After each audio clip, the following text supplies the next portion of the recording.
So welcome everybody. Thank you so much for being here tonight, and thank you to our guests for being here. And we'll start with the first slide, Colin. Oh my gosh, I did all of that with just one breath. I was really running out.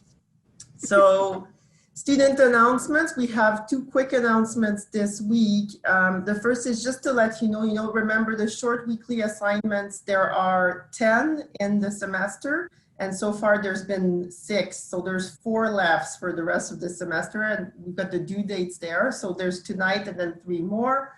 And just a reminder that we count the 6 best out of 10.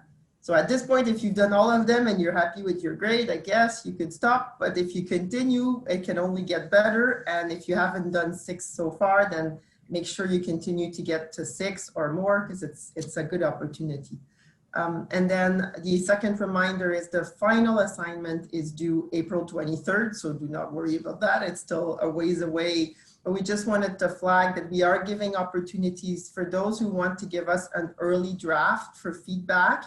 The due date for that is March 26th, so it's coming. That is completely optional. It's just if you want to get feedback on the draft, we are providing this because we want to make sure you have every opportunity to do well in the class. So in the same way that we're only counting the 6 best of 10 assignments, we're just giving you this option for the draft. And as usual, your GTA is available if you have questions about the course, the seminars, and the assignments. And we'll go to the next slide. So just a reminder about how we'll proceed this evening. That's just the way we always sort of do, which is we'll have the Zoom chat open the whole time. It is, free to input your questions in there. We'll try to keep it focused on the topic at hand, but I'll just make a quick note that sometimes what happens, this is more for the presenters, is people will have questions and you might start typing in there and answering questions directly if you feel so inclined while the other presentations are going on, or you can leave things until the discussion after the initial presentations. And Sophie and I try to collate and assemble and interpret the questions as best we can to keep things going, but it's often difficult to cover everything because there's always so many questions. So you're welcome to type responses in addition to answering questions in the session when we get there.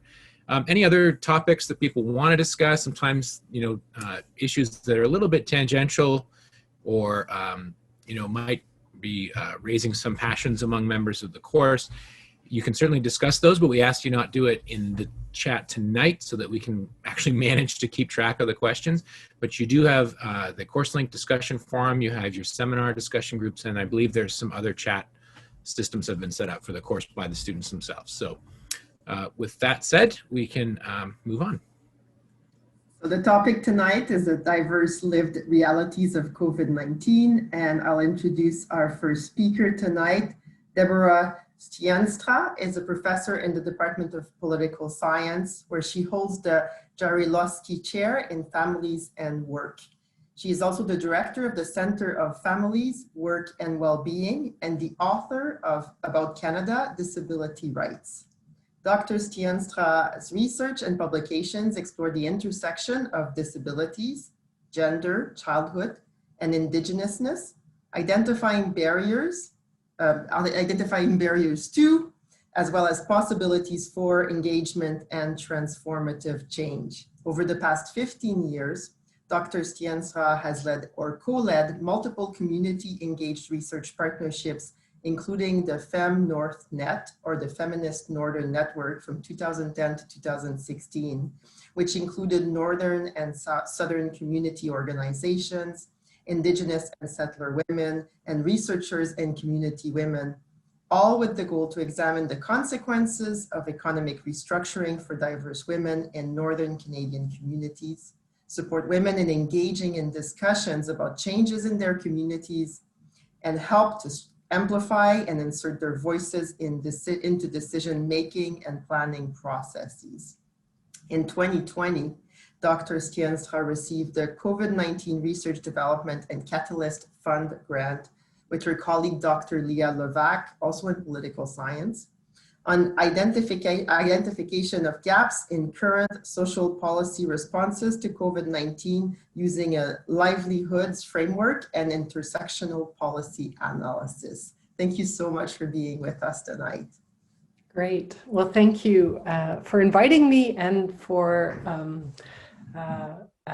having this exciting panel. I'm really looking forward to it. I am, as Sophie said, the director of a center on campus. We've recently changed our name, so we're now called the Live Work Well Research Center.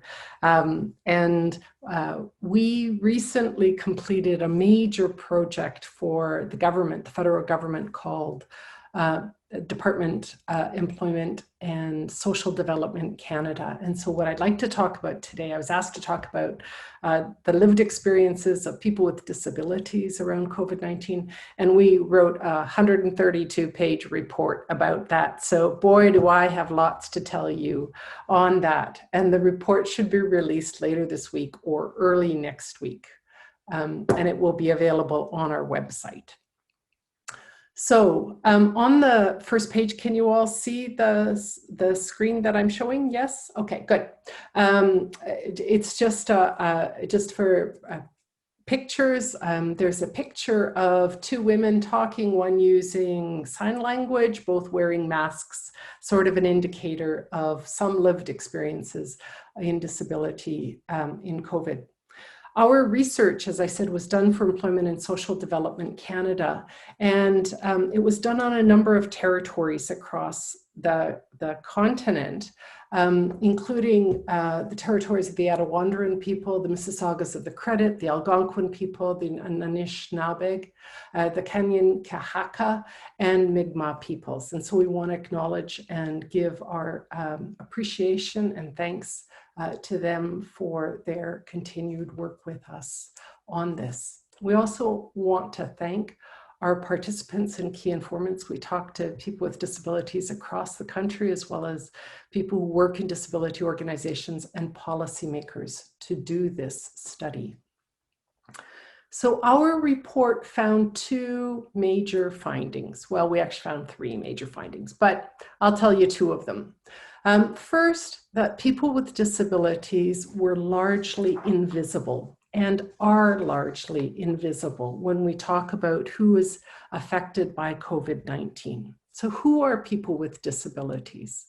Well, they are people whose bodies or ways of being, ways of moving through the world, ways of learning may be seen or experienced as different. They're often people who may be labeled as blind or deaf, wheelchair users. They could be labeled as people with intellectual disabilities, people on the autism spectrum, people with psychiatric disabilities. All of those are in the bucket called people with disabilities. So as I said, during the COVID pandemic, they were largely invisible, despite the fact that most people with disabilities, or many people with disabilities, have a greater risk of getting COVID. And they have more difficulty and have had more difficulty throughout the pandemic meeting day-to-day needs like food, access to healthcare, and access to support services. So that's our first finding, that people were invisible and continue to be invisible. Second is that existing inequalities were reinforced, and groups of people with disabilities experienced consistently, disproportionately more negative impacts than people without disabilities. Those included women with disabilities, people with intellectual disabilities, people living in congregate settings. Those are places like long-term care homes, they may be group homes, they may be prisons. Lots of people with disabilities are in all of those settings. They're Indigenous people with disabilities and racialized people with disabilities. So that's our second finding, that existing inequalities, and specifically inequalities for those groups, were increased and were primarily negative. So what did we learn? First, we learned how important data is. So in Canada, part of the way we get information about COVID is through daily onslaughts of data. They may be how many cases, who died, where they died, where there's an outbreak, who's getting the vaccine now. All of those things are pieces of data. But in Canada and in Ontario, we do not regularly collect data on disability. We did once, 3 months into the pandemic through crowdsourced data, but we don't look at, for example, how many people with disabilities in long-term care homes exist, or we don't know the COVID impacts of people who live in group homes or in other congregate settings. That reinforces the invisibility. That lack of data reinforces the invisibility that we found. I'd like to give you an example. This image is a chart from the United Kingdom, where they've been doing fabulous work around documenting the impacts of COVID on people with disabilities. And what this chart shows is that there are different risks of dying and living with COVID-19 for women and men with disabilities compared to women and men the same age, in the same residential settings, those without disabilities. So it's comparing women and men with disabilities and without disabilities based on their age as well as their residential settings and their geography. And the most important thing for you to hear from this is this lightest green line at the top of the second set of bars here, which is the more disabled men and the more disabled women in the United Kingdom have 3 times the rate of dying from COVID-19 than the same aged people without disabilities. That's a significant finding. And it's likely that that's a very similar finding to what we have in Canada, and yet we don't know about it. So again, the most important thing to understand is that when we don't have good data about the experiences of people with disabilities, their experiences can't be brought into policies. They can't be brought into the media discussions, and they can't be brought into our conversations. So they're going to remain invisible, even in cases where there's clearly a disproportionately negative impact. So let me give you some of the additional findings that we have. And I'm going to go through these kind of quickly, but because I was just said to go 5 to 10 minutes, and I have a 132-page report to share with you.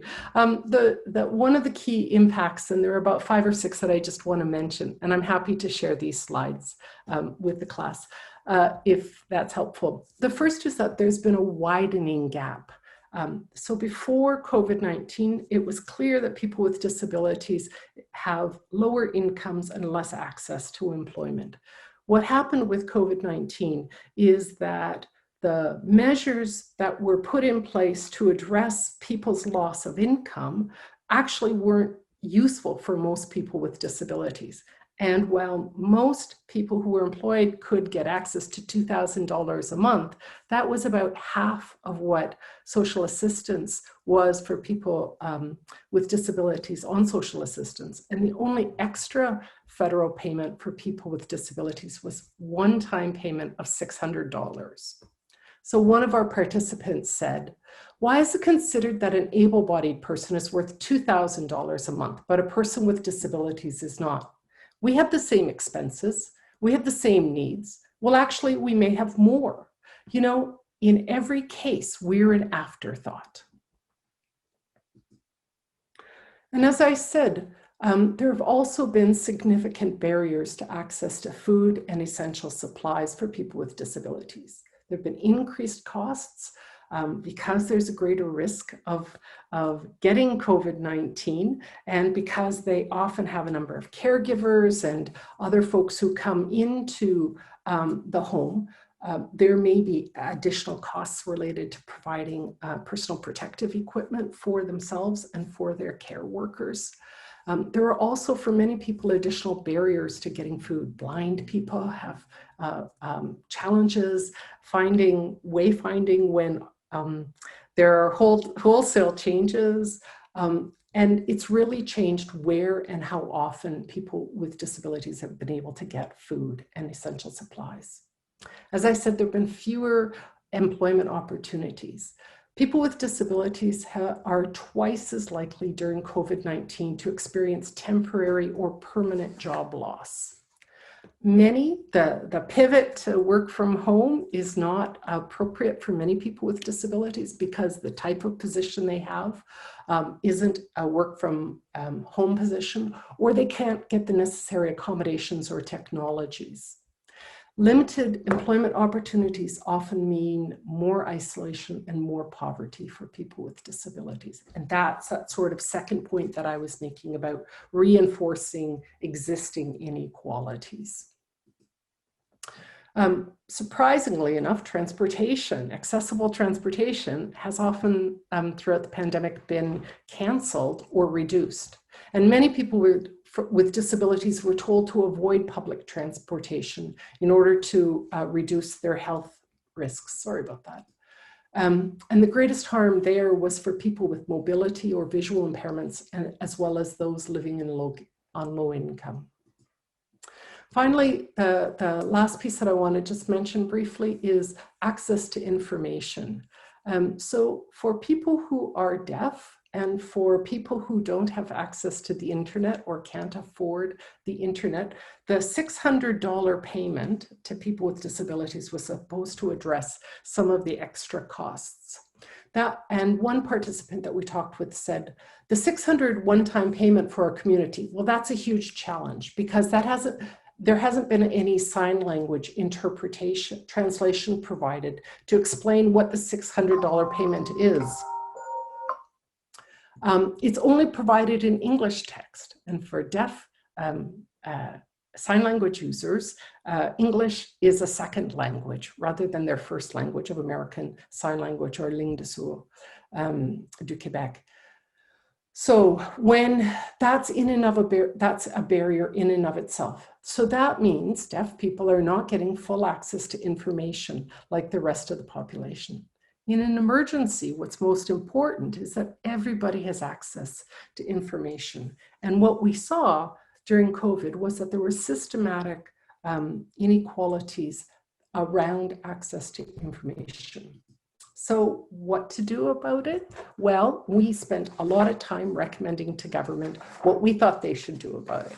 And first, obviously, was to increase the visibility of people with disabilities. So to share information about what's happening, gather data, and tell the stories of people with lived experience with disabilities. Second is to ensure robust, disaggregated data collection that reflects the diversity of people with disabilities. The third was to have disability leaders and organizations at the table, at the decision-making and information sharing tables, because they have real important insights from those lived experiences to ensure disability justice. And the final and very important one is to ensure that there are standards set about what is accessibility and what is inclusion, including in times of crisis like in COVID. So I'm happy to answer any questions. And our website is liveworkwell.ca if you want to look for the report in the next week or so. Thank you. Thank you so much. This was so interesting, and there's already so many questions in the chat. As usual, we'll start by all the presentations, and then we'll have the discussion. So I'll introduce our second speaker tonight. Miana Pleska is an associate professor in the Department of Economics and Finance with expertise in labor economics, and in particular, the methodology of evaluating training and reemployment programs, the general equilibrium effects of US employment service, the effect of occupational mobility on understanding the returns to employer and government sponsor, as well as the returns to post-secondary education. She is the co-author of works including Skill Transferability and the Earnings of Immigrants, Gender Wage Gap in the University Sector, a case study at all universities in Ontario, Canada, Bias Evaluation of Professors' Reviews, analyzing the gender wage gap in the Ontario public sector, and work integrated learning resources for students with disability. Are post-secondary institutions in Canada supporting this demographic to be career ready?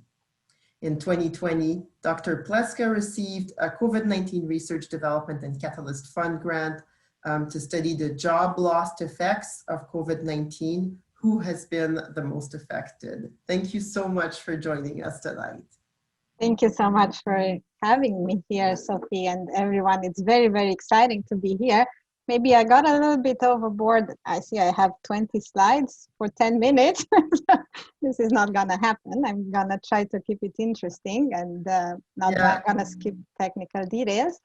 Just to be clear, I think very few of our guests have ever kept it under 10 minutes. Very few, and that includes both semesters. You're actually a lot of pressure. You're often lucky if Sophie and I keep our question preambles to less than 10 minutes. So you're yeah. So no pressure about hurrying too much. Thank you very much. I might do that and mess up everything. So maybe I'll do fewer slides and try to not rush them. But I'll start by saying that we were very excited to apply for this project. And regardless of the academic aspect of it, it was such a lifesaver in the summer when we were a bit lost what to do with ourselves. We couldn't go to the office. And this is joint work with my colleague, Luisa Antonia, who is at Guelph in computer science, and Louise Grogan, who is a colleague of mine in economics and finance. And we had one graduate student and two fantastic undergraduate students working with us on this project. I should have put their names too. Nick Manuel, Emily, and Samantha Gruhl. Emily's last name I forget now. They were fantastic, and not just the quality of work, but we stayed together. So we were meeting twice a week, and summers were fun because of this project. Now, it's a little bit dated because it talks about spring and summer. And originally, when we started it, the proposal was about the gender gap, because we thought that we are going to show how much more the women were hit compared to men. And I'm going to spill the beans right away and say not in spring and summer. We don't see it yet. We will see it later on. Right now, more women have quit the labor force, but in the early months of COVID, things were weird. It was a bit different than any other recession, than any other negative shock that occurred. So that's one of the conclusions, that what we thought we were gonna see on the gender dimension, we saw less. We see more now, and everybody talks about the K-shaped recovery, that some occupations and some people who are well educated are gonna fare better, and some other occupations are gonna stay hit and they're not gonna recover. And that's, again, this is a little bit different with COVID, because we also see some of the first, so if you think about grocery stores and things like that, some of the lower skill occupations were a little bit insulated, at least in the earlier months. And in particular, I think what we see here is the effect of government programs. I'm not talking about it because it's very hard to evaluate them separately. There was the CERB, the grant for students. There was also a grant for firms. And what it implies is that wages went up. So if the government is going to give you $2,000 just because you lost your job and you're unemployed, you're not going to come and work for $1,500, right, and lose the $2,000. So this is kind of exposed. We say, of course, yeah, it's the effect of all these programs. But ex ante, when we put the proposal, we didn't necessarily expect to see an increase in wages. So in a nutshell, what happened, a lot of people lost their jobs. Those who did keep their jobs moved to full-time work, and wages were higher in the summer compared to the previous summer of 2019.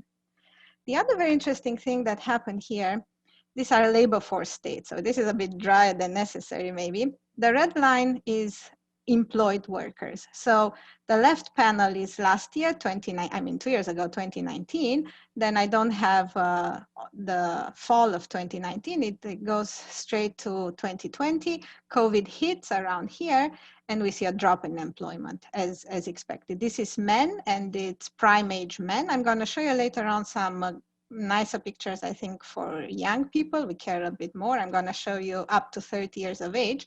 But here we look at prime age is what we call. And then we see that employment took a big hit and then it started to recover. It didn't reach, not even now, of course, it's far from pre-COVID levels, but the worst months were March, April, and then already by May, we see things a little bit improving. So this is nothing unexpected here. What was a little bit unexpected, and maybe it's not even very clear from this picture. So the green line is out of the labor force. So not a lot of men are out of the labor force. Most of them are trying to find some work. And there was a little bit of spike here, and then it came down pretty quickly. So maybe a little bit less participation from men than before. And then the blue line is unemployment. Unemployment went up and it stays, but it's not a huge unemployment rate. So maybe one of the other main points I want to make is you look at headline news in March, April, May, right after COVID hit, and unemployment rates are not going up too much. They go up from 6% to 10, 11, they come back to 10, they are. But the biggest adjustment that happened here is these two groups which we typically tend to ignore. People who are absent from work. So absent with pay and absent without pay. And usually these are people on holiday or people who have to take some time off to look after parents or after kids, and we don't pay a lot of attention to them. But what has happened in COVID, and it's a little bit hard to see here, these two categories ballooned, both for men, and I'm going to show you next the picture for women, to the extent that employed who are not currently at their job, this category, either with pay or without pay, are twice more than the unemployed, right? So it's a big category, we typically ignore it, and it's not part of the unemployment rate computation. So the unemployment rate was kept artificially low because what happened is a lot of the employers let their employees stay at home with or without pay. In the public sector, the majority of them took a lot of paid leave, 3 months or something like that. But that was a very big adjustment, which is we haven't seen in any recession earlier on. So this is the same type of picture, but with some numbers put next to it. And now my own face is covering it. So what we see that unemployment increased. So this is the causal effect of COVID. I'm not going to talk about methodology, but unemployment increased by about 4 percentage points and then 3 percentage points. And this is kind of stays so from 6% to 9%. But a huge increase happened in people who appeared as if they were employed, but did not show up for work. This percentage is, if I sum them together, they grew up by more than what unemployment grew. So that's one of our first conclusions. I'm going to move a little bit faster because I think I'm going to lose track of time. And I forgot to ask you if you can see my slides if I don't put the full screen, the full presentation. Maybe it's a bit too late to ask now. Let me try it still.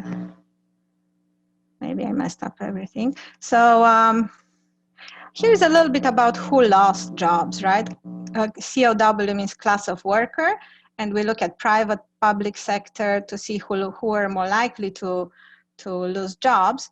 And I thought that the private sector would be more insulated, the public sector would be more insulated, and we would see a lot more job loss and movements in the private sector, but it wasn't true. We saw an equal amount of churning and an equal amount of transition in the public sector as well. And then in terms of education, if we look at who are most likely to lose their jobs, college educated people. So this is community college, the 2-year degrees most likely. And we see that as in other recessions, typically people with university degrees are a little bit more insulated. They were not as hard hit by the COVID. By industry is as we expected. We see a lot in sectors like retail and hospitality. They were most affected. We also see a big change unexpectedly in terms of job search. So this is in the pre-COVID period on the left and in the post-COVID period on the right. And we see that before the blue section is the pre-COVID says how many people did not search. They were unemployed, but they were not searching even before. This ballooned to half of the unemployed stopped searching during COVID because there's nothing to do, right? The economy stopped. And also the definition of Statistics Canada changed because in order to qualify for unemployment benefits, you have to be searching. So these blue people should not even get unemployment benefits. But with COVID, everything got turned upside down. And even if you don't search at all, you still qualify for CERB and for unemployment benefits. So a couple more pictures. Maybe I should move to the youth, which are a bit more interesting to us. We looked a little bit at education. Here is hours worked, right? So we see a decline in the hours worked, but it recovers both for the new entrants and for the existing workers. So maybe what's a positive thing here is that we see that there's people who enter the labor market even after COVID, and they look a little bit worse than the year before, but not for long, right? So by end of summer, the new entrants looked like the new entrants from a year ago. So at least this is something encouraging. These are wages. So these are the wages of the new entrants, and men and women. There's a little bit of a typo. These are not new entrants. These are existing workers. So the wages of the existing workers went up. The wages of the new entrants went pretty dramatically down for men during the COVID, but they recover. So I think the story here is COVID did not make wages go down. It did make employment go down, but people who did stay and managed to keep their jobs, they didn't do too poorly. So here is we switch a little bit tack. So instead of looking at prime age 25 to 65, we are going to look at the group that we care a lot about in our daily interactions, young people, age less than 30. So we see that they were more likely to lose their jobs, right? So as expected, they were disproportionately affected by job loss. But here what we did, and as Deborah was saying, it was very hard to find data on disability and on mental health. So we had to put together bits and pieces from various sources. And what we see here is that young people, left panel is young people, right panel is adults. So we see that people who were not working during the pandemic self-reported feeling lonely. And this is where we worry about, right? So we see that at least having a job, and it was our own experience with this project, kept us from being lonely. But young people without a job, they are at very, very high risk of reporting feelings of loneliness. If we thought about depression, so adults report higher levels on average of depression than young people. But again, having a job seems to mitigate the reports of feeling depressed, especially it's related to we are lonely. If we have a job, at least our social fabric did not get destroyed to the same extent as if we lost our job and we have nothing better to do. So this is from a different data source. The picture looks a little bit different. And again, this is how often people have reported feeling depressed. The top bar, the dark blue, refers to the young people. And then the age groups, the next is the 30 to 39, so on and so forth. So we see that maybe the reports of occasionally or a moderate amount of times, 3-4 days a week, young people report mostly this. So it's very sad to see these high reports of feeling occasionally depressed, because this may be a generational effect that is not gonna be easy to erase even once COVID goes away. So maybe I'm gonna skip here I'm not even sure what's the time, but maybe I should stop now. And maybe I'm gonna just tell you the conclusions, that workers under 30 were much more likely to lose their jobs. And there is a big effect on this, on loneliness and on depression. And we are worried that it's gonna be hard to erase this effect even when the recession effects disappear. And or maybe I should have shown you this, that there is increase in riskier behavior and increase in use of alcohol and by young people. But again, on the positive side, that among those who managed to keep their jobs, it was more likely to be full-time jobs, and all of them were earning more than $2,000. So that's where we see the wage premium, because of the government transfer programs. There were incentives for people not to work unless the wages that they could earn were making them earn more than the transfers from the government. So I'm gonna stop here, and thank you very much for letting me tell you my story. Thank you so much, Miera. This was completely within the times we usually have, so perfect. I couldn't help but being a department chair as I listened to you, and I really wanted to ask about summer jobs for students, because I'm thinking about whether we want to do accelerated summer semesters in May, June versus the whole summer for courses. And then the other thing I wrote, and I'm really worried about myself, is I wrote like, what are the lessons learned for the next time? And I thought, what am I thinking? Why am I going there right now? Yeah, because we've been home for 1 year, we think about the next time instead of thinking, oh, this is gone, where it's never coming back. So yeah. we'll We can talk, sure. Yes, we'll go to our final speaker tonight before a round of discussion and question. Lisa Kowalchuk is a professor in the Department of Sociology and Anthropology, and one of the very few speakers that is returning from last semester. Beth Finnis will be able to tell us exactly how many, because she has a memory that I don't.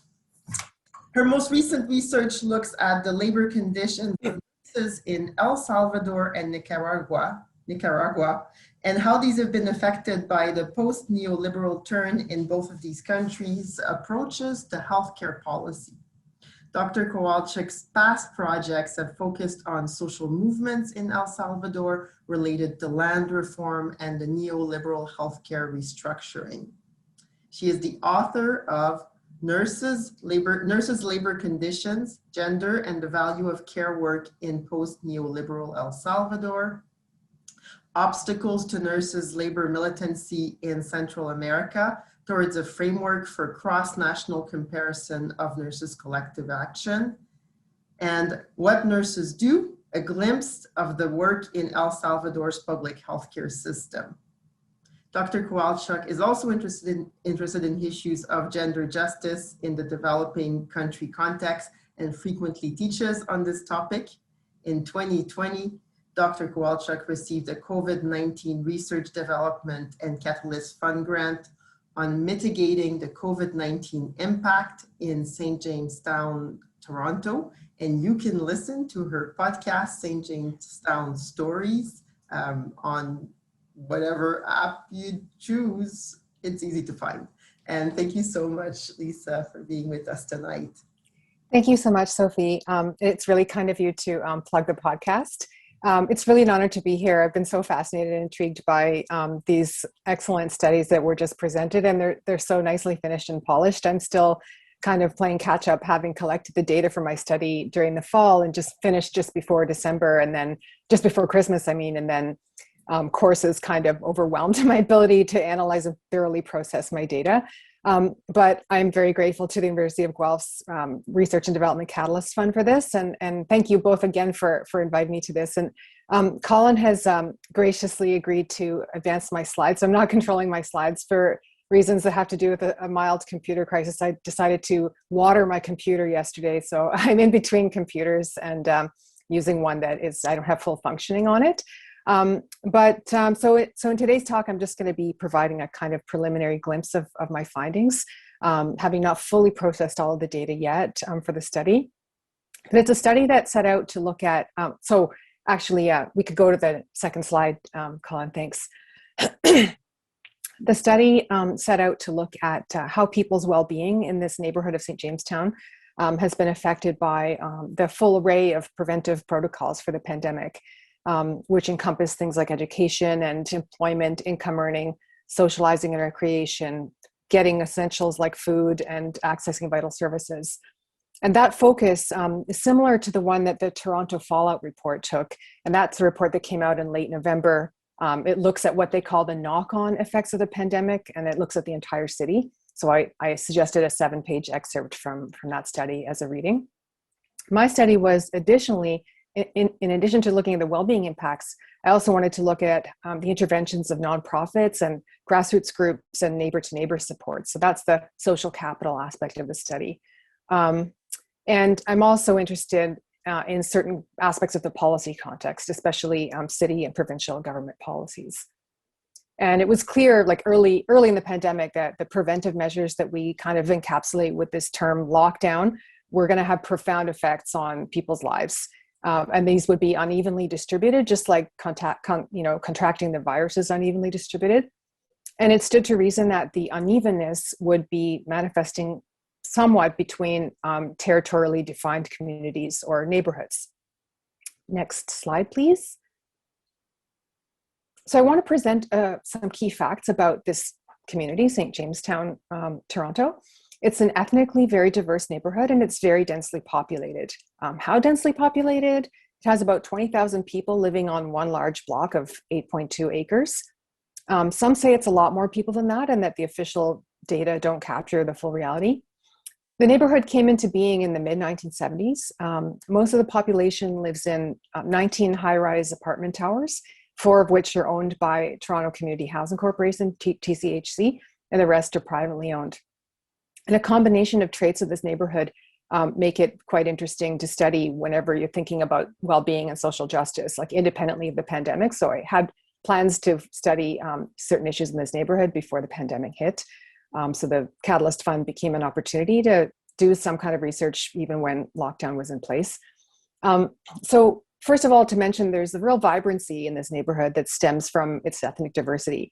It has a high proportion of first-generation immigrants, and also immigrants who are recent, and also visible minorities compared to the rest of Toronto. Because of that, some people refer to St. Jamestown as a landing strip for newcomers to Canada. And the diversity is treasured by many people who live there, both racialized people and white people. It's a reason they like living there. I'm going to slightly paraphrase a couple of the interviewees. One man in his early 80s who has lived in St. Jamestown for 40 years, was himself an immigrant, but he's not racialized. And he explained, quote, "Where I grew up, it was a more homogeneous society. Here, my building is a perfect example. There are people from all over the world. Just on my floor, there are people from Afghanistan, Albania, Pakistan, Nigeria, Bangladesh, the Philippines. This is amazing. And people are very good to each other. I've never witnessed any confrontation, neither physical nor verbal." Another man in his approximately early 50s who came to Canada when he was still in his 20s and ended up in St. Jamestown, he said, I'd say it's the diversity of St. Jamestown that attracts me. I can be who I want to be. I've lived here for 32 years. I didn't care what it looked like when I got here. I loved its location. It's central to the city, close to many good things to do. I'm from a war-torn country, and my own mental health was very much supported by the activities here. St. Jamestown actually saved me despite having its own challenges. So both of those participants also talked about other features of the neighborhood that make it attractive to people to live there. It's very conveniently located for public transit, very close to 2 subway stations and several bus routes, and it's just close to the downtown. It's just east of the core of the city. And the community also has a healthy presence of nonprofit service providers, and there's a lot of coordination among them. The ones I'm most familiar with are St. Jamestown Community Corner and the St. Jamestown Service Provider Network. And they both have an ethos of resident empowerment and involvement in determining the kinds of services that they prioritize. Next slide, please. However, there are characteristics that make the community more susceptible to the severe impacts of the pandemic. And these are things that stem from the systemic inequalities in the broader society, but also from how the neighborhood arose historically.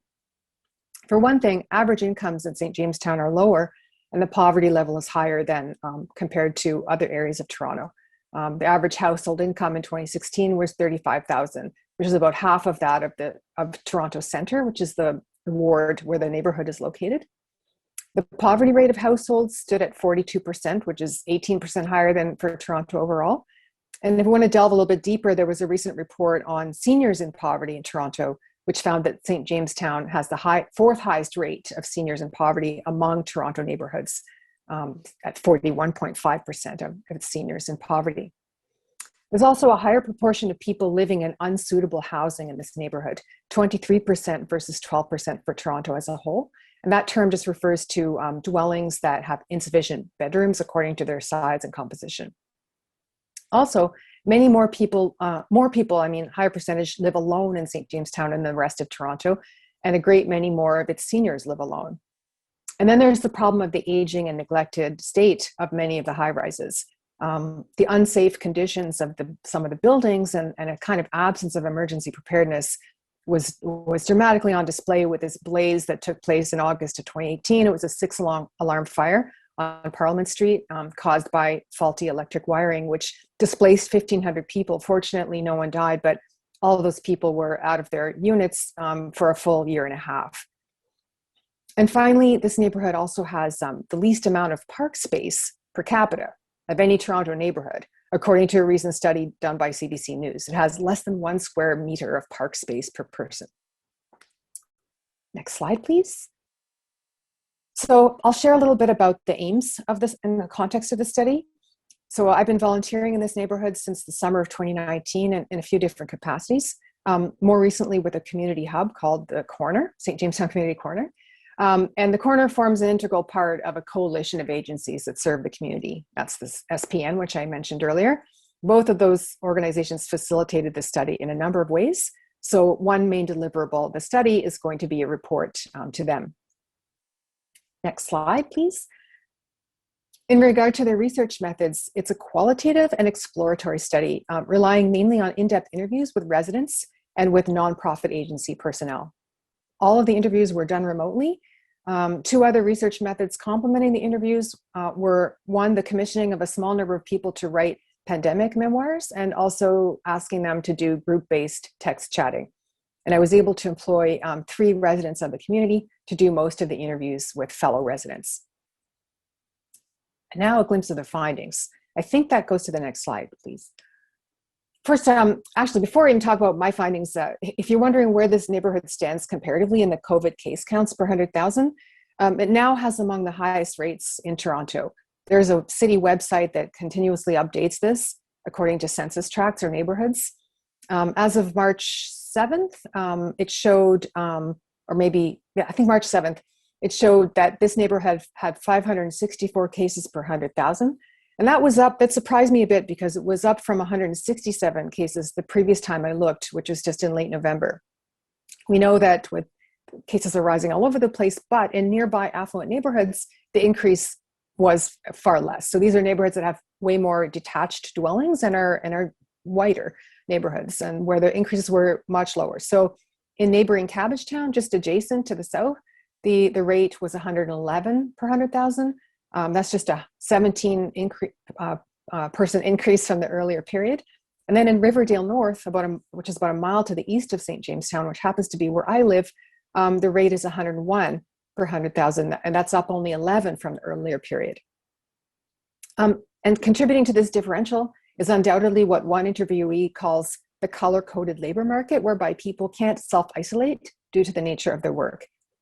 And these numbers are also commensurate with what the Fallout report found, that the most racialized parts of the city also have had higher infection rates than the least racialized parts. Next slide, please. So in terms of well-being effects, some of what I will touch on highlights interaction of the pandemic with other stressors or traits of the neighborhood. The 2 major, most urgent issues that became clear early in the pandemic have been food security or food insecurity, and mental health. And the problem of food insecurity in this neighborhood is not new at all. It's a longstanding problem. The fact that it's exacerbated by the pandemic is an offshoot, no doubt, of loss of income and employment hours. And in turn, it's likely a bigger problem in this neighborhood than elsewhere because racialized and immigrant people work more precariously. Another factor is the challenge of the pandemic shopping, especially for seniors who live alone and have various health and mobility challenges. So I was thinking a lot about this when Deborah was presenting her findings about people with disabilities.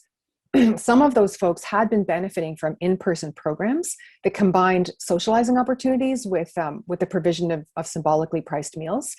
And so those were disrupted, and some of them lost services of visiting PSWs. Now, food insecurity, next slide, please, Food insecurity is itself a source of mental stress, but I'm going to mention two other sources of stress, which show how the pandemic converges with conditions in the neighborhood. One of them is just the increased time burdens on people, stemming from having to wait for elevators in buildings where there are often just 2 or 3 functioning elevators that are very small, which serve up to 2,000 residents. And that's made worse by frequent interruptions of hydro due to the need to perform maintenance on these aging buildings. Another problem stems from long deferred maintenance on aging buildings. So balcony renovations started up last summer in at least one of the buildings, which produced noise and dust and a loss of privacy. And then converging with that, the pandemic reduced the options for where you could go, like in terms of quiet indoor spaces to escape into, like the public library or the nearby community center, which was closed. That's a major stressor. This was a major problem for people living in or near those buildings. And I know people who had to move. It was so terrible. One was a healthcare provider who worked nights and couldn't sleep during the day because of this. Next slide, please. So in terms of disruption of social capital, but also deployment of social capital. So the preliminary findings point to ways that pre-existing connections and networks in this community were quickly utilized to address a variety of new needs and increasing needs. At the informal and quite spontaneous level, neighbors were checking in on each other quite a bit. There are many stories of people reaching out to each other or being reached out to by neighbors to see if they needed food or supplies or the other support that they might have needed. Now, that's not quite what I had expected in light of the Toronto Social Capital Survey done in 2018, which shows several ways that high-rise dwellers feel like less connected to their neighbors compared to those in low-rise and single-family homes. So I thought that was kind of interesting. One really touching and somewhat surprising example of this has to do with people who were overhearing evidence of domestic tension through the apartment walls. Of course, I think everyone knows that it was becoming clear early in the pandemic that all over the world, there was an increase in domestic strain and conflict and domestic violence toward women and girls and LGBTQ youth. Now, the Fallout report documents this problem for the City of Toronto, looking at data on the calls to hotlines, which greatly increased. My data so far haven't shown any instances of domestic violence, but one participant recounts that the sounds of people loudly arguing traveled through the walls, which prompted neighbors to later come knocking on that person's door and gently ask if everything was okay and offering a friendly get-together. Next slide, please. At the more formal level of the agencies, there are many examples of ways that nonprofits that had a long presence in the community already, they quickly pivoted and innovated to support their clients, partly through digital communication, but also just expanding and altering the kinds of services that they provide. And in doing so, the agencies increase their collaboration with each other. So you have situations like several different kinds of faith-based groups grouping together with Toronto-wide food justice agencies and general health-based agencies all acting together. Next slide, please. And that was well illustrated in efforts to address the food insecurity crisis. In one of the initiatives, a major health service agency allowed their location to serve as a kind of quasi-food bank when they would provide hampers of nutritious groceries that were specialized to the client's particular home situation. And in another initiative, there's been daily preparation of hot meals for seniors that they either pick up or they have delivered if they can't go out. And just to point out how pre-existing social networking feeds into this, there's a catering collective made up of mostly immigrant women called Flavors from Our Neighbors, which formed about a year before the pandemic. And it proved to be quite crucial in preparing the meals for that program for seniors. Next slide, please. Pivoting and innovation is also seen in efforts to surmount the isolation that seniors were experiencing, to foster their continued connections amongst each other, and to preserve the agency's connection to those people so they can support them. A set of agencies that had been collaborating for years to provide a kind of social club for seniors, where I happened to volunteer until the pandemic disrupted that, they pivoted to turn that into an online gathering. And to do this, they had to boost the seniors' digital and technological literacy, which fortunately they had been working on already. So they did that, and the same agencies constantly conduct wellness check-ins on people. Now, for those in their client base who don't have an internet or even a phone, they would send out miss you cards to ask them to get in touch, send them in the mail. There's certainly limits on who wants to take advantage or who can take advantage of digital communication. One interviewee observed that this doesn't come entirely from a lack of access to devices and internet. It can just simply be a culture that some people have where they'd rather talk to people face to face and not take part in the digital modes. Next slide, please. In terms of the policy context, the main issue... Colin, I think you're one slide ahead. Oh, I'm sorry. Sorry. We're on a policy context, helpful and hurtful, and I'm not even looking at my slides. Perfect. Okay, great. Thank you so much. I probably pushed it ahead where I shouldn't have. So the main issue I want to touch on has to do with housing justice for tenants. Why is this a concern? Well, at the beginning of the pandemic, the Ford government announced a moratorium on evictions for residential tenants. That moratorium expired on July 31st last year. And around the same time, the province passed Bill 184, entitled Protecting Tenants and Strengthening Community Housing Act. Now, critics of the bill, including many housing advocacy groups, re-nicknamed it the evictions bill because it basically fast-tracks eviction orders in particular ways. So I've been concerned to understand how those measures might be affecting St. Jamestown residents, especially considering the loss of hours and income. When we think about the potential problem of increased eviction orders, there's yet another relevant piece of the policy context. In 2019, the Ford government reduced the provincial budget for Legal Aid Ontario by 30%. So it stands to reason this would affect the legal clinics, which help low-income Ontarians who are living in some of the most densely populated neighborhoods in the province, like St. Jamestown and others in the downtown east of Toronto. And indeed, I was told that the cuts really limit what those clinics can do, those legal aid clinics. Their reduced staff say that they're always having to triage to identify the most dire cases and that they're going to represent it at the landlord-tenant board. And for people experiencing many, many kinds of issues like repair and neglect issues, they have to give them the tools to self-represent because they don't have enough staff to deal with those kinds of issues.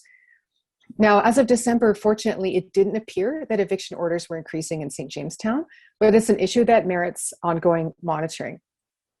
I should mention that some scholars attached to the Wellesley Institute are researching the impacts of these policies in various Toronto neighborhoods. So I'm wrapping up in a minute. Right now, I think we should be vigilant about provincial government funding cuts to various services that will affect this neighborhood. I think we need to watch for what this provincial government will do once they think the pandemic has settled down enough that they can return to their ideological agenda of austerity. At the city government level, it will be interesting to see whether the pandemic might bring wider awareness of the kinds of vital services that are underfunded, like community centers and libraries and sports and cultural programs for young people who've been very hard hit by the pandemic. There was a modest proposal for reallocation of just 10% of the city's budget away from police and toward vital social service programs and services that was defeated last summer at City Council. So I think a question for future research is whether there'll be a growing consciousness of the need for services to address the effects of the pandemic and whether that might breathe new life into that proposal. So I will leave it there. And thank you so much for your attention. Look forward to questions and discussion. Thank you so much, Lisa, and thank you to everyone. And Beth, you've done it again. Really a great panel that makes a lot of sense together. This was fantastic. Before we start with questions, I just want to point out in relation to Deborah's presentation that Samantha and Mitchell have both talked about living with disabilities and how much it meant to them to hear you. So I wanted to make sure that you saw that. Ryan, I will let you ask the first question. Thanks. Again, I think some of the themes here, existing inequities, existing issues greatly exacerbated by the pandemic, not anything particularly new happening, just worsening of all the stuff we had never solved prior to this. And another thing that kind of came to mind was just the fact that we start to see examples in the chat of people who have directly lived some of the experiences being discussed. So just something to think about to the students in the course, that you're in this large group of peers. Probably somebody in there is experiencing some of the things we've been talking about, or is struggling with challenges that you may not know. So it's worth always kind of bearing in mind that some of these issues are hitting people. Some people are very, very close to home. So I wanted to thank you for touching on that, and it sort of means a lot to us too that people in the course are connecting with directly with what's being said here. And I think it's also important that they understand, that people are actively working on some of these issues at the University of Guelph to try and address some of these underlying issues. But there were a few questions to start off that maybe this is fairly straightforward, and it might be different perspectives on this from the different presenters. But a few times it's come up that data that take into account racialized identity or disability status or other factors that would be pretty important for how we understand the impacts of something like a pandemic, for example, are often not collected. And I'm wondering if, and there were a number of people who seem to have the same question, is why is that in Canada, or if it's in the university sector, I think there was recently a story about the same thing, that we don't track certain data in Canadian universities. Why is that? Is it a privacy issue? Is it an attempt to be egalitarian and not not notice, I don't see color kind of thing? But really it seems to greatly impact our ability to pinpoint some of these impacts. So can you help us to understand sort of why that happens? Why we don't take those factors into account? Can I start? It's Deborah. Please. Okay, and thanks for that good synthesizing comment, and thanks to the students who disclosed their situation. I identify as a woman with disabilities, and I know how challenging it is to be public about those things. So I appreciate your courage and your willingness to disclose that. So why, I noticed in the chat too that there were lots of questions of why isn't there data. I can't speak around folks who are racialized or, the lack of data around Indigenous peoples. I think there are perhaps some differences and some similarities, but around disability, I think there are systemic data gathering issues and attitudinal issues around being named as a person with disabilities. So, as I just said, it's hard to disclose that you're a person with disabilities. It's hard to go into a job setting and say, I need supports and accommodations, because being a person with disabilities is often not seen as a positive identity.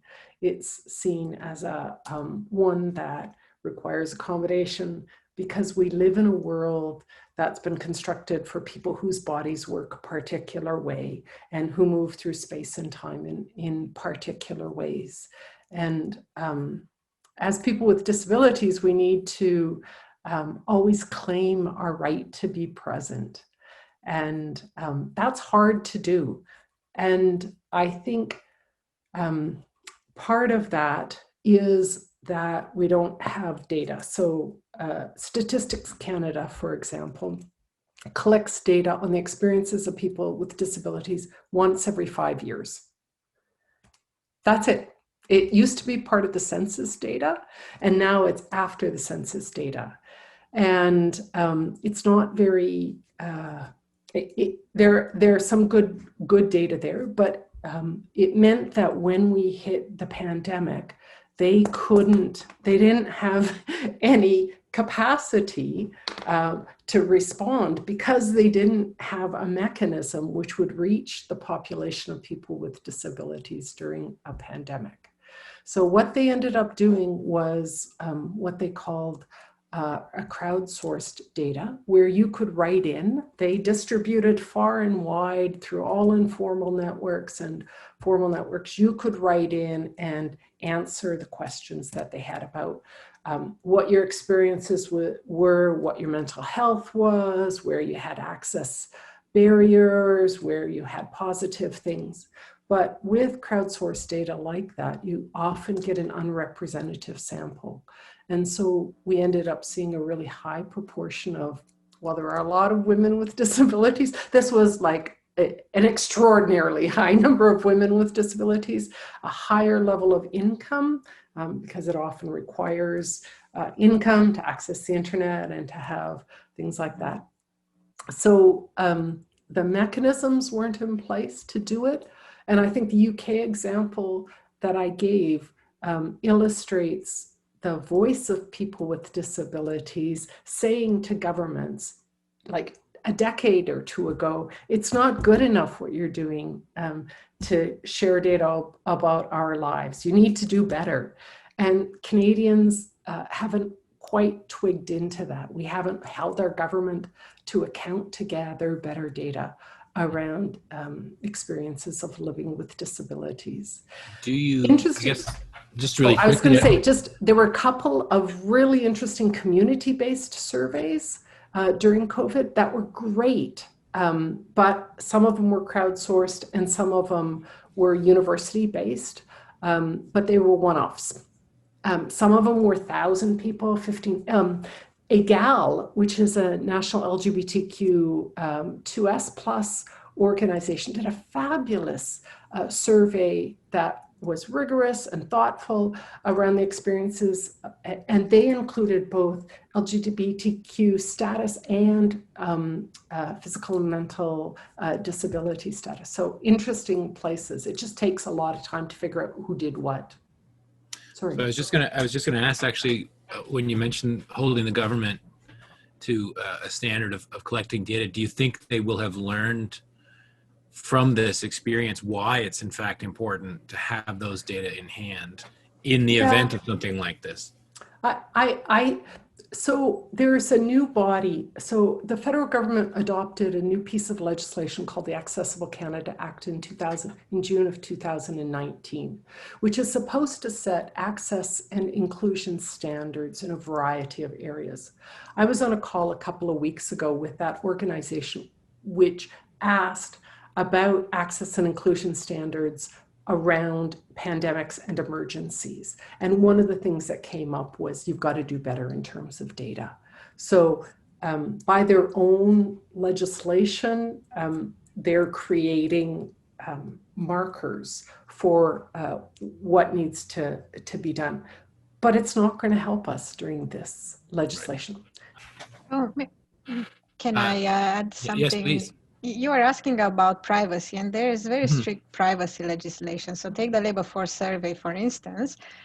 We can download the public version. I think even January, up to January, maybe, I don't know if February is out yet. Students have access to it because we are part of this Ontario University Consortium. If you go to Odessi, this web retrieval through the library, we can get our hands on the public labor force survey and look at our own statistics.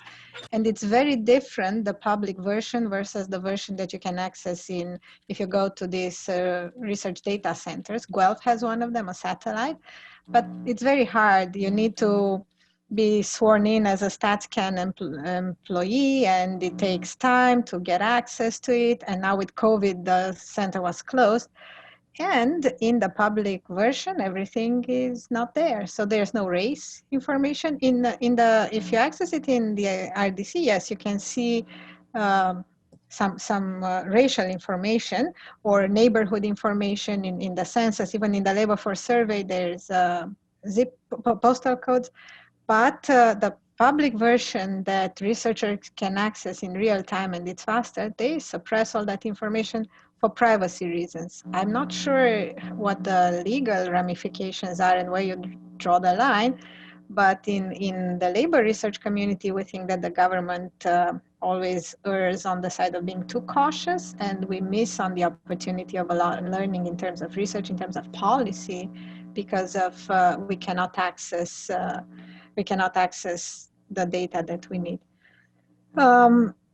Same with disability. I think not even that they don't ask any questions about disability in the labor force survey, which is the one that comes monthly. And there is the Canadian Community Health Survey. They do ask questions about disability, and there is some of it even in the public sphere, but it doesn't come at the right frequency and quickly enough, right? So you can look at some questions about in the past, but that's not going to help you with informing policy right on.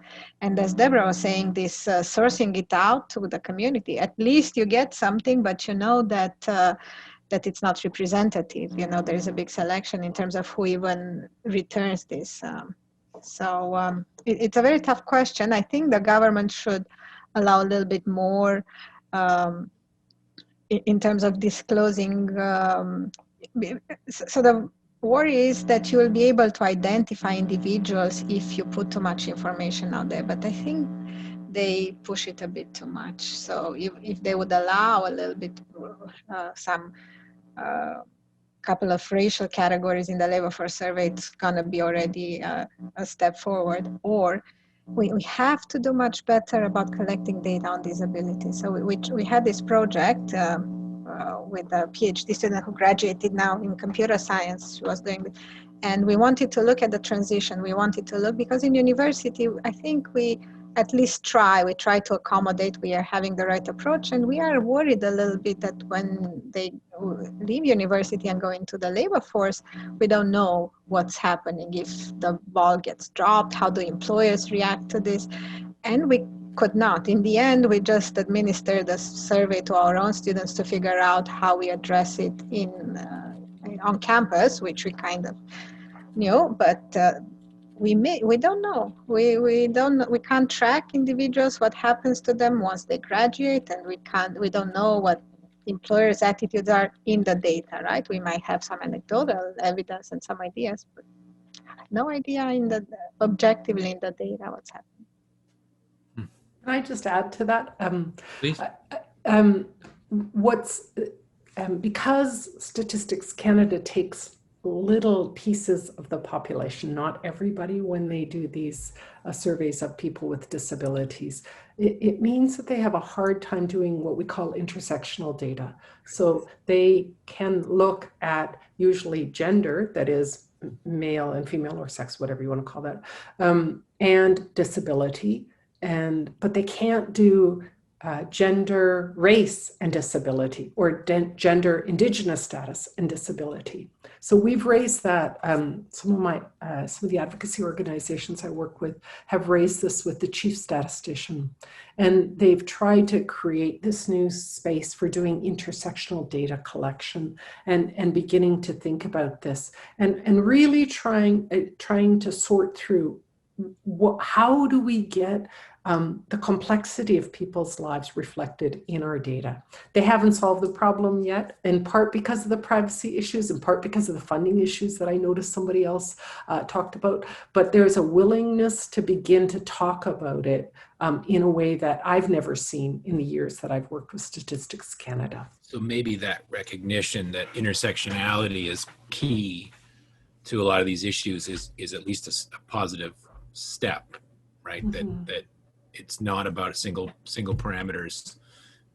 They're compounding factors for many people. So that's encouraging, I suppose. But we've heard in a few different cases the challenges of balancing individual rights or privacy with data or monitoring protocols or what have you that are sort of in a benevolent application are great because they're about public health, but they could, there's a concern about certain things, facial recognition software, crowd, measurement tools that we've heard talked about, that you can imagine problematic uses of that. And then I think as you start to go more and more into intersectionality, you narrow down more and more who that might be, right?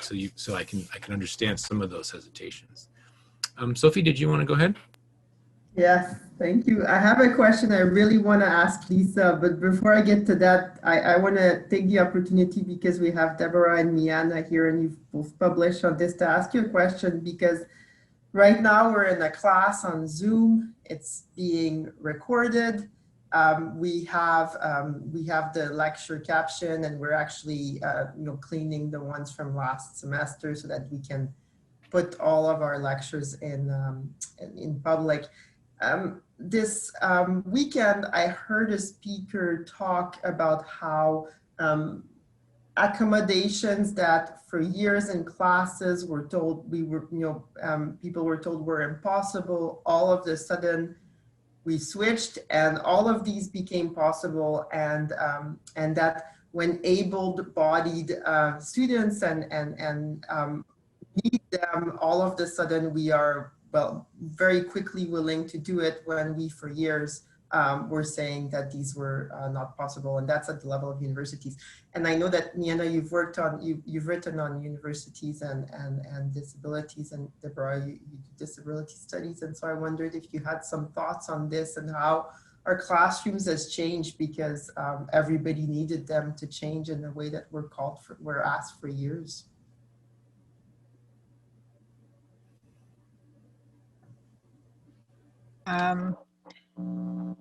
Maybe I should start, but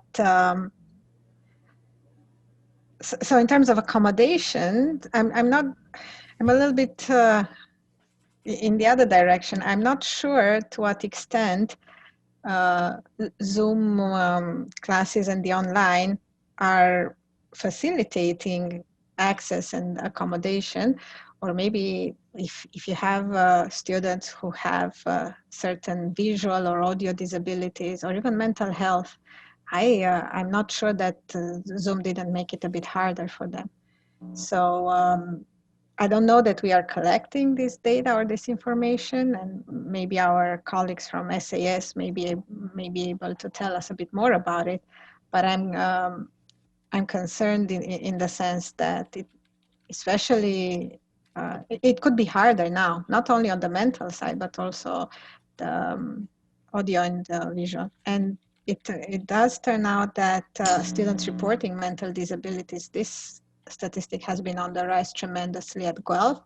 And in the survey that we did to our students, that was the most commonly reported one. And I don't see how COVID could have done anything else but exacerbate this issue, right? Because we are lonely, and that doesn't help. And again, the second most common disability was hearing. So that might make it harder too. Now, in terms of if you mean accommodation during tests or things like that, that now we put it ourselves on CourseLink, and that's surely it's easier. But I think that's just a Band-Aid, and it doesn't address the deeper root of the issue.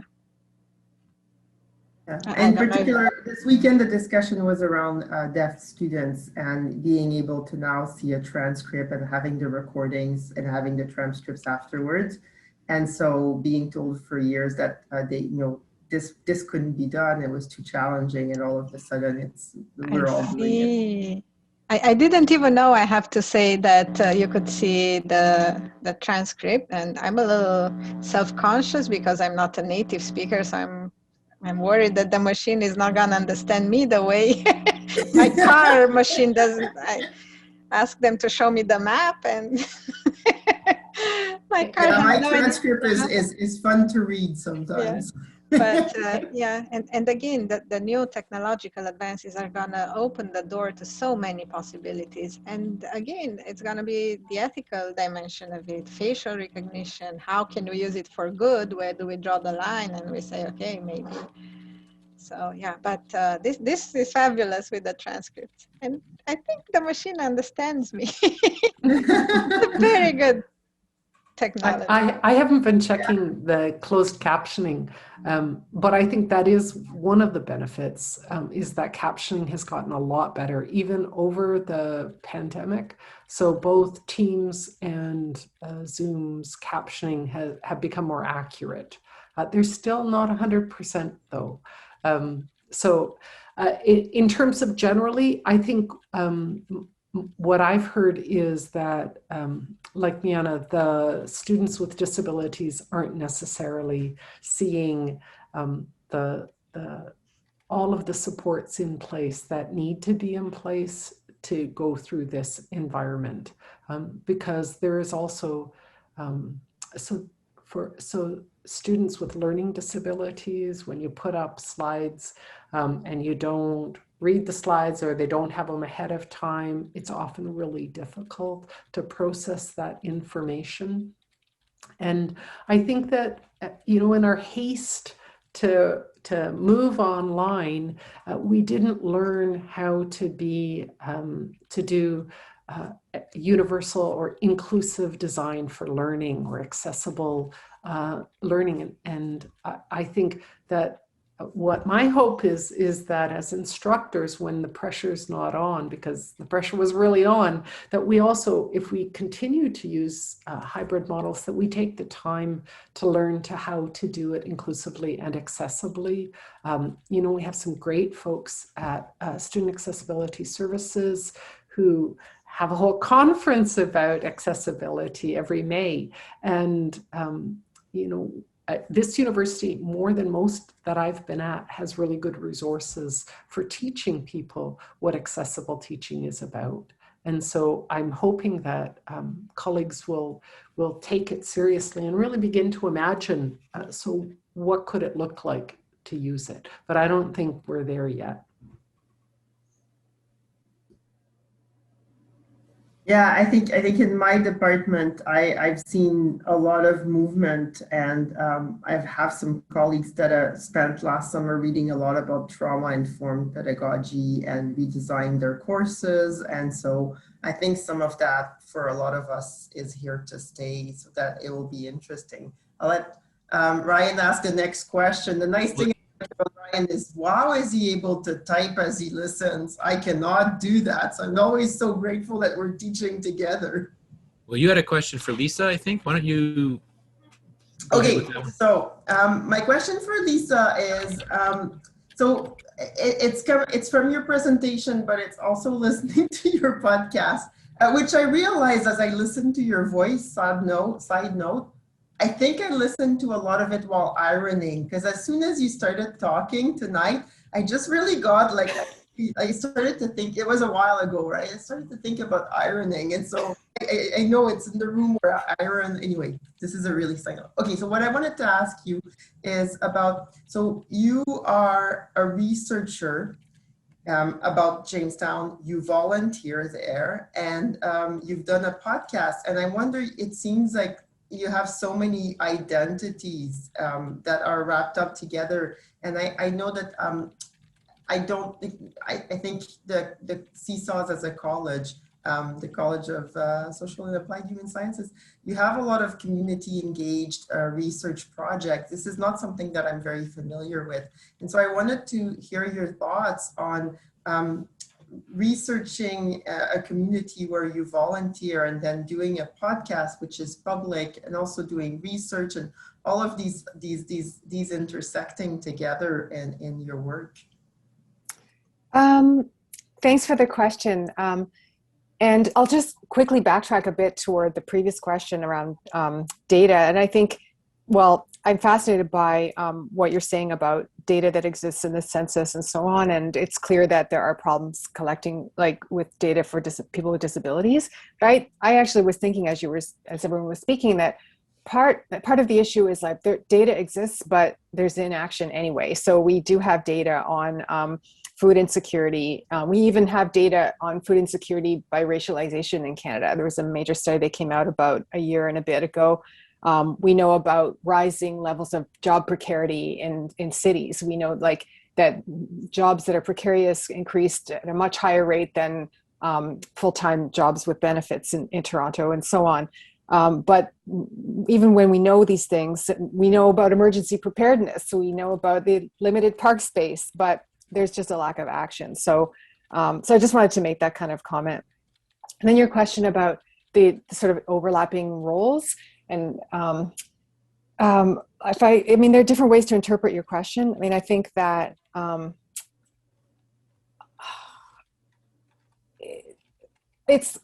I'm on a learning curve in St. Jamestown, so I began to focus on it about a year and a half ago, maybe approximately 2 years ago. I'm sort of losing track of the time.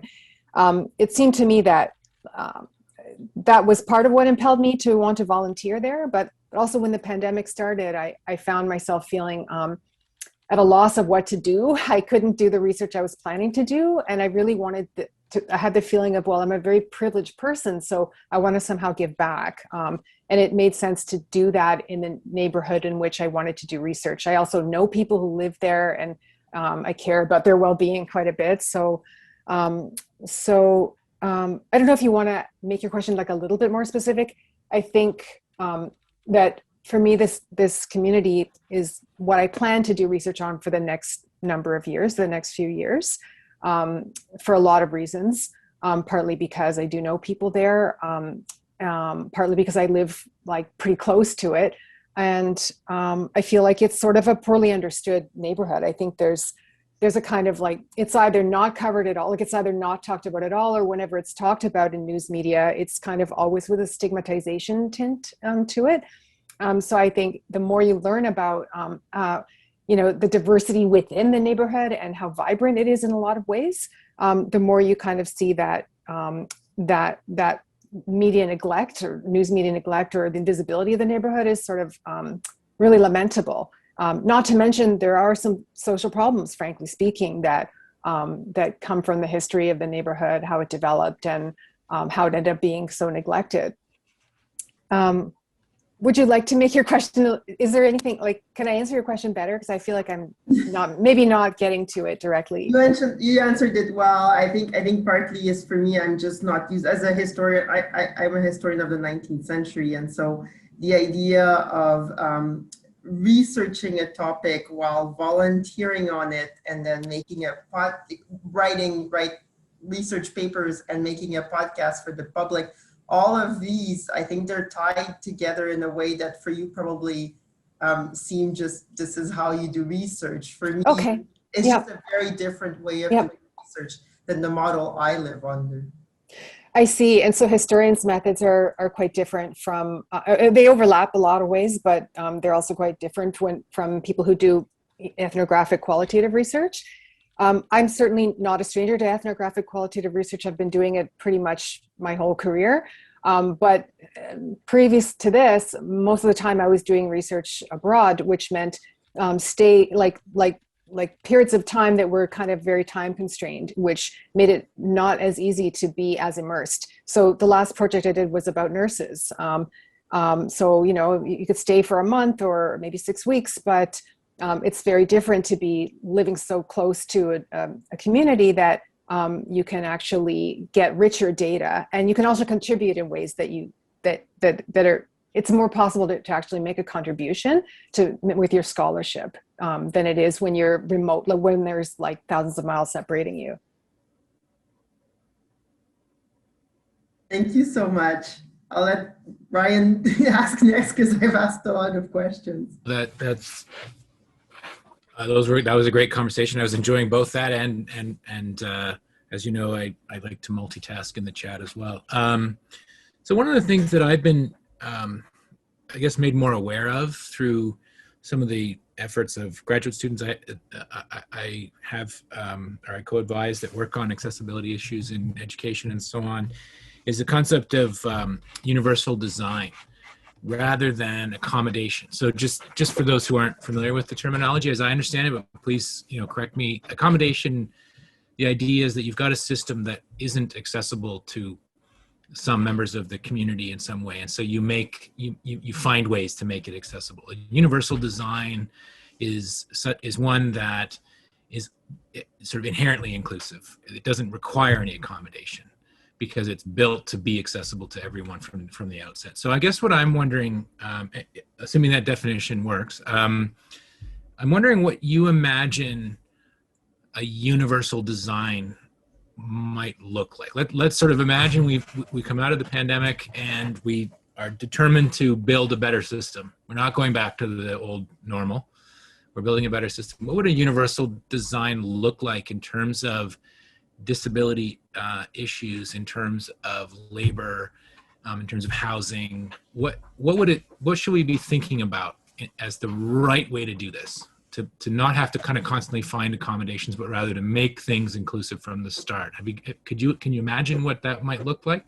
And I guess a follow-up would be is how feasible is that? Yep, Deborah. Can I start? That's great. I'm so glad you brought in universal design. It's also sometimes called inclusive design because the universal design presumes that there's one universe, right? And that everybody's the same, whereas inclusive is like there may be different models to adapt to different people. Even better. So it's great. And it's a really helpful way of framing, and the way you talked about it, as accommodation is something you have to claim and something you have to articulate what's unique to you, whereas universal design is something where we try and transform society so that people don't have to make accommodation requests, which is where we're headed. In the world post-disability, we actually ended our report to the government saying there are two possible worlds post-COVID. One is we don't learn the lessons. People remain invisible and things get worse.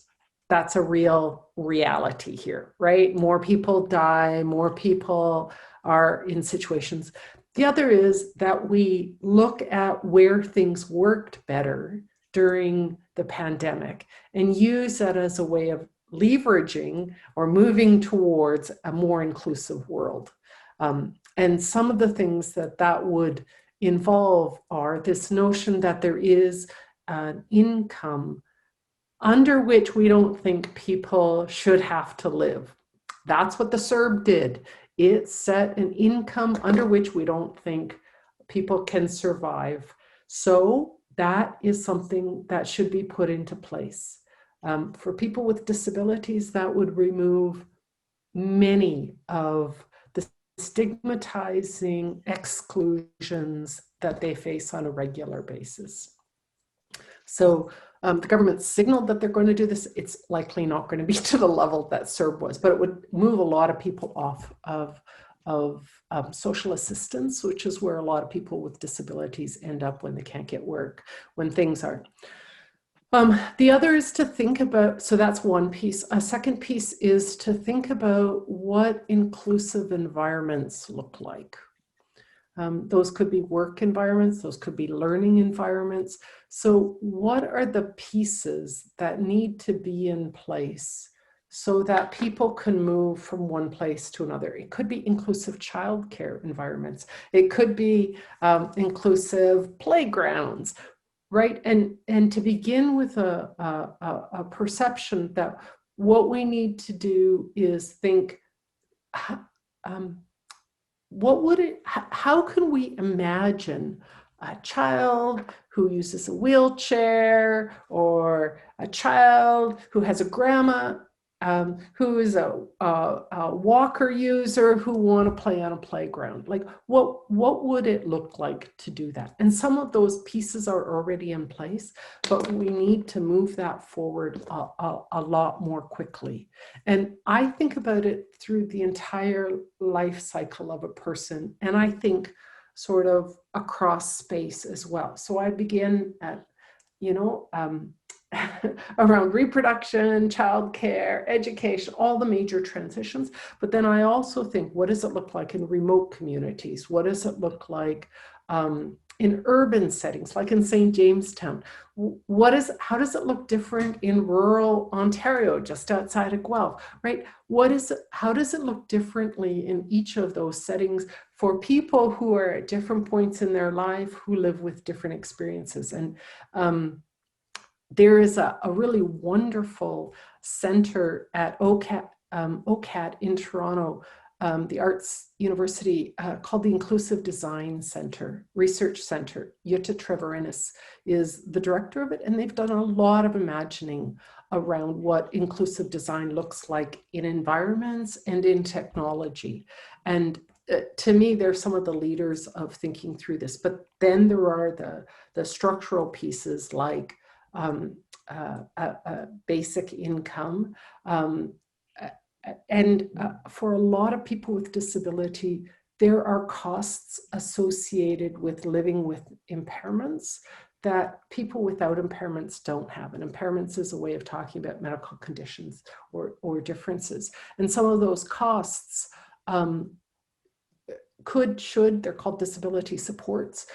They should be covered by all of us. Why should somebody who happens to get bad luck of needing to wear diapers, right, as an adult, have to pay for the costs of those diapers just because their bladder doesn't work the way that we imagine adults' bladders should work, right? So there's no sense of a social responsibility for things that individuals have to deal with just because the world because of chance or whatever. And so beginning to think about having a collective response, a collective pot of money that helps to pay for individualized costs, it would go a long way to that. So those are some of my ideas. Wonderful, thank you. And I posted a link to the Inclusive Design Research Center, which I think people might find interesting. Miana, go ahead. Yeah, if we have time, I add a little bit on this social responsibility, a couple of things, and then something slightly different about telecommute. But in terms of social responsibility, so Nordic countries consistently come up as the happiest countries in the world, and they're the countries with the highest taxation, and they absolutely, the well-off individuals do not mind being taxed in order to live in a society that's more fair, that's less unequal.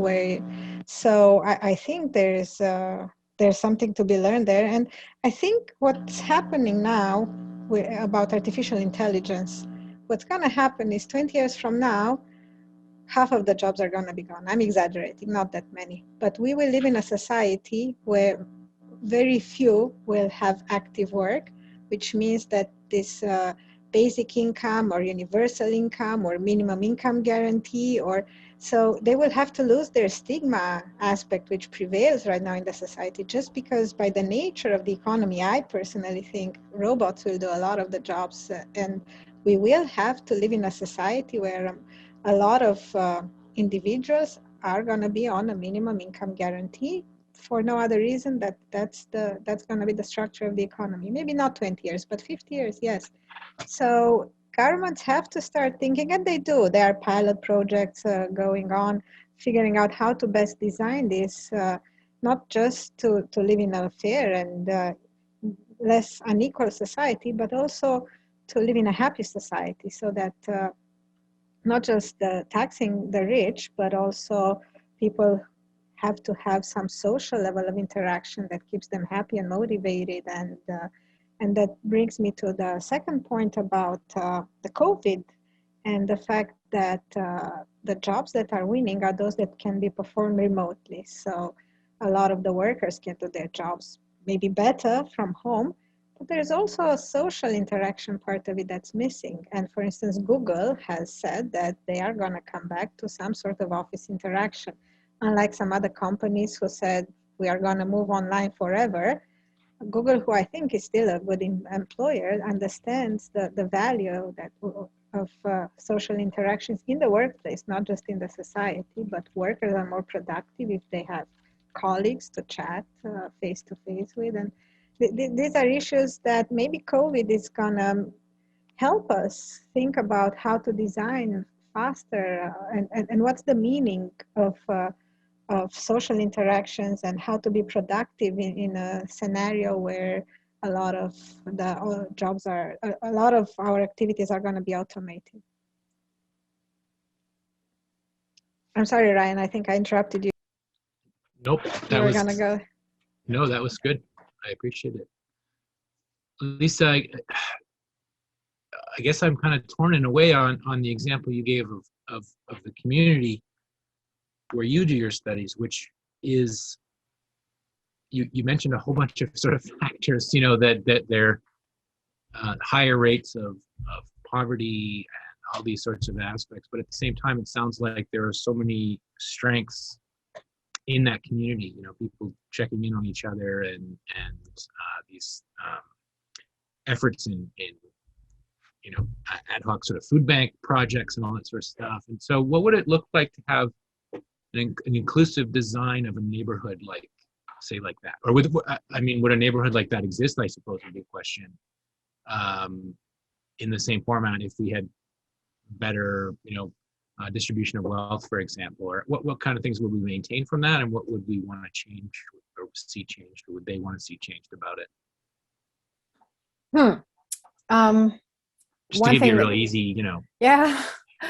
I know I hadn't really thought about this before, but I was thinking, I think while Miana was presenting, that there was this contradiction between the fact that people who were able to work from home didn't lose much income. So that's part of why there wasn't a huge amount of income loss.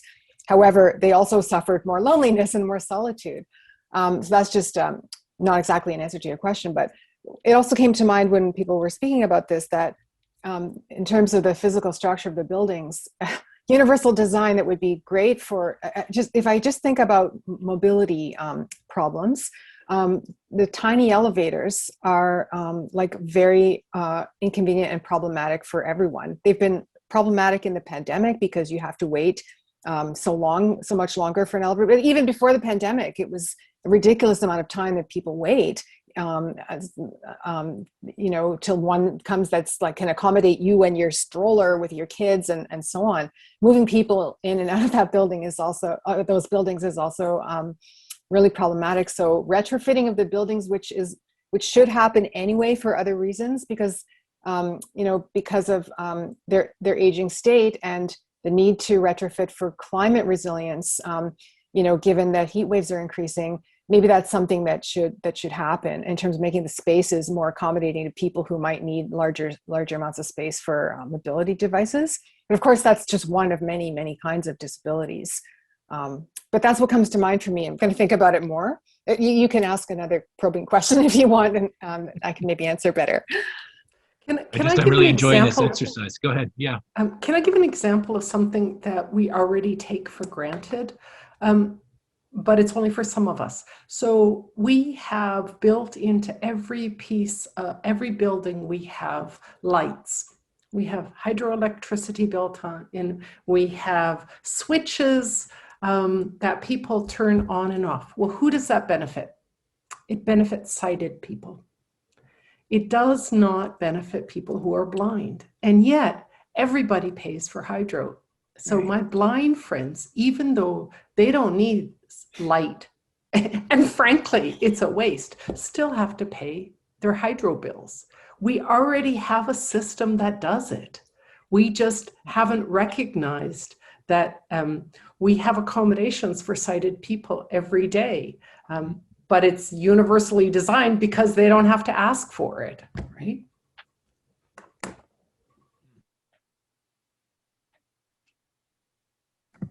Yeah, I did. Yeah, I love that. Go ahead, Sophia. That's just I just wanted to come in to say I'd never thought about it that way. This was really a great way to illustrate it.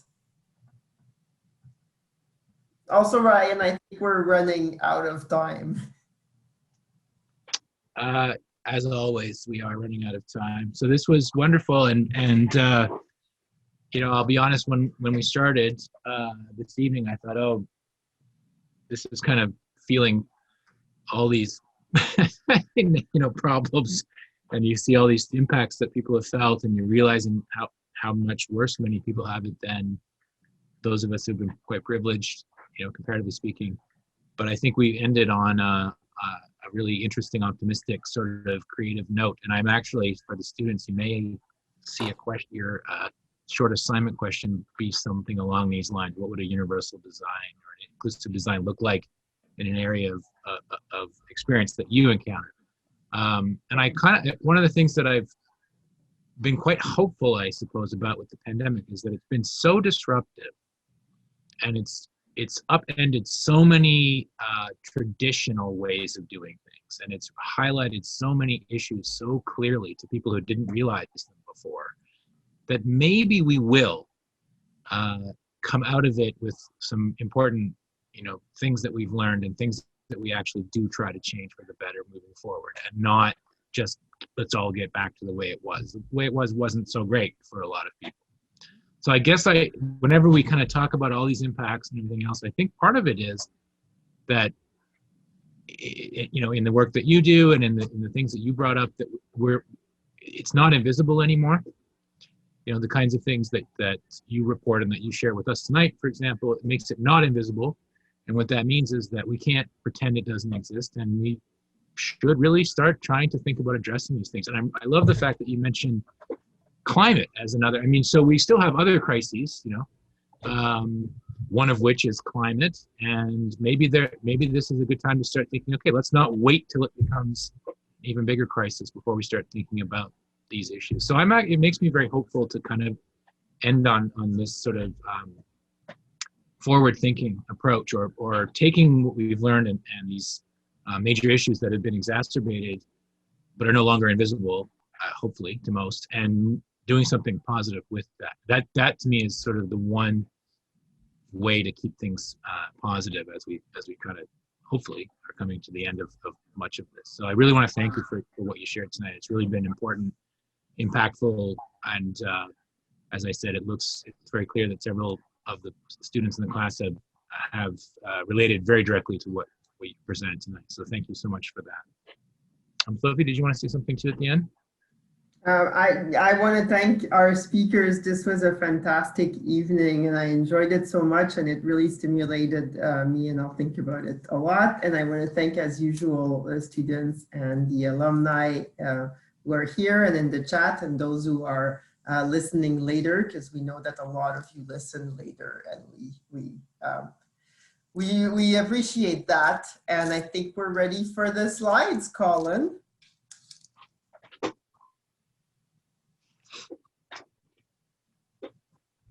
Okay, And so next one, yeah. This one. So next week, I think we may be continuing on this theme of finding ways to see the positive and to support each other during the pandemic. So the title for next week is Keeping Connected and Making Connections in a Pandemic. We'll have Kim Martin from the Department of History, Alyssa Woods from Music, and Amy Kipp from Geography. It should be another fascinating and very interesting discussion. So I hope to see all of you there next week. And as always, if you have any questions, you can reach the course through the course-specific email, unif2020@uguelph.ca. Wish you all a very pleasant rest of the evening. And I'm going to use my new favorite sign-off, which is stay positive, test negative, and we'll see you next time. Thank you so much, everybody. Have a great evening. Thanks so much. We're getting a lot of thank yous in the chat from speakers. Stay positive, test negative. Yeah, stay positive, test negative. I happen to know you took that from Steve Paikin on the agenda. You know what? It was only indirectly. Indirectly. Someone else used it in a talk. And I thought, ooh, I like that. Everyone's using it now. That's great. Yeah. Well, it feels like the most you can sort of ask for right now. Yeah. So thanks a lot. That was great. I think it did resonate with a lot of the folks in the class, and that's great. And this point about people feeling invisible or issues not being brought to the fore, and then I think that just alone will mean a lot to the folks who commented. So very much appreciate that. This was great. It flew by. Is the chat saved? Do you save the chat? I believe it is included in the recording at least, but it is when I download the Zoom recordings. It is okay. Good. Good. It'd be interesting just to see some of the comments when I'm not. You can save the text-based chat easily. I can. You're right. Yeah. Save chat. There we go. I just did. Yeah. There you go. Perfect. Thank you for that reminder. Okay. Sure. Good night, everybody. Good night. Thanks again for inviting. It was fascinating for me to listen to all this. It was great. Thank you. Me too. I learned a lot. Thank you. Bye. Have a good night. Thank you. Bye. Have a good evening, everybody.